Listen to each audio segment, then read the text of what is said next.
Hey everyone, it's Jessica Jacobson here with this month's marketing pop-up from your friends at Whole Growth Partners. Today's topic, one of the most overlooked ways to build relationship infrastructure that lasts beyond a single generation. When a client gives to their next generation, whether it's a graduation gift or helping start a retirement account or just financial support, it's more than a gesture, it's an opening.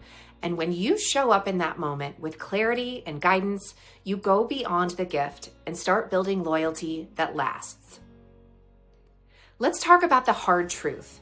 According to Investment News, up to 90% of heirs change financial advisors after inheriting assets. That means if you've spent years helping a client build wealth, there's a 9 in 10 chance those assets will leave with the next generation. But here's the opportunity. The best time to build those next-gen relationships isn't after the money moves. It's when the gift is made. Think about where we are this year. Graduations, weddings, these are all big milestones.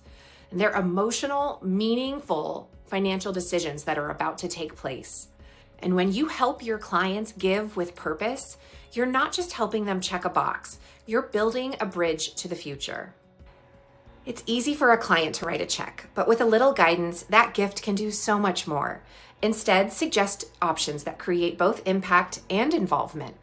Some examples: help them fund a 529 or an UPMA and bring the recipient along in the process. Turn the gift into a conversation. If the recipient is working, consider starting a Roth IRA. The client provides the gift, but the account is in the recipient's name, giving them that ownership from the start. Or recommend a donor-advised fund and name the grandchild as the future successor.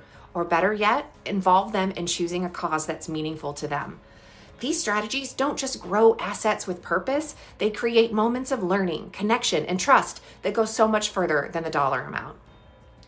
And here's the magic. When you're part of the moment, you earn trust.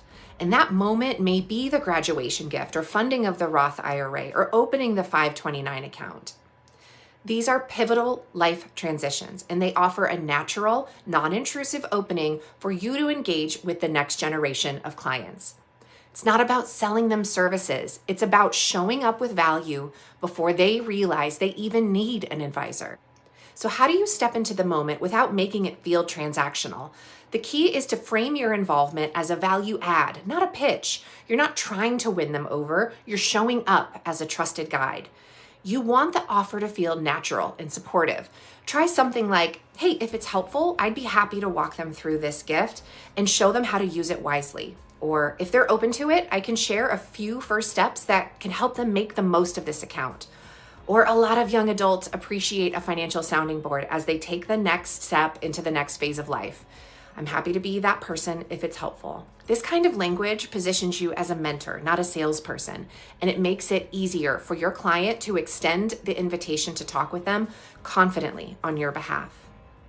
This is also the perfect time to introduce the recipient to an up-and-coming advisor on your team, someone maybe a little closer to their age, that peer-level connection. It's going to help them feel a lot more at ease right off the bat, and it helps establish a relationship that can span for decades. It also frees you up to stay focused on your core clients and that high-value planning work. You still maintain the relationship with the parents or the grandparents, and you make yourself available if needed.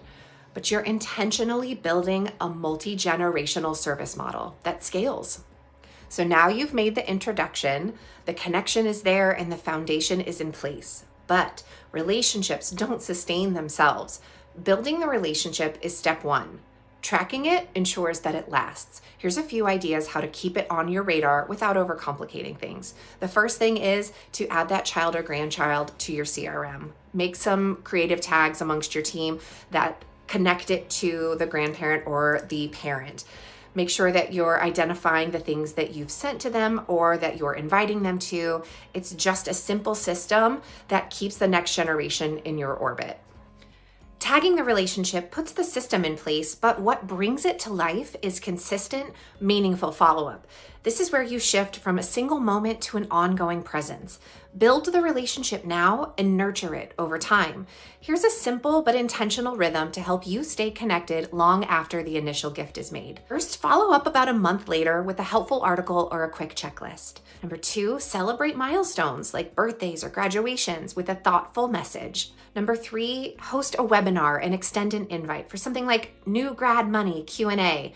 It's a great way to stay valuable without being pushy. And last, add them to a light next-gen email series. Quarterly works just fine. These aren't just check-ins. This is your relationship infrastructure in action.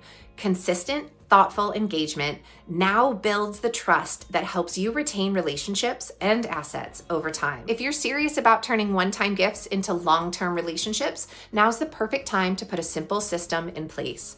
And to make that a bit easier, we've created a free downloadable resource. Download our Heir Engagement Guide, your go-to playbook for helping clients give with purpose and engage the next generation to build lasting loyalty. Thanks for tuning in. We'll see you next time. From your friends at Whole Growth Partners, we'll see you soon.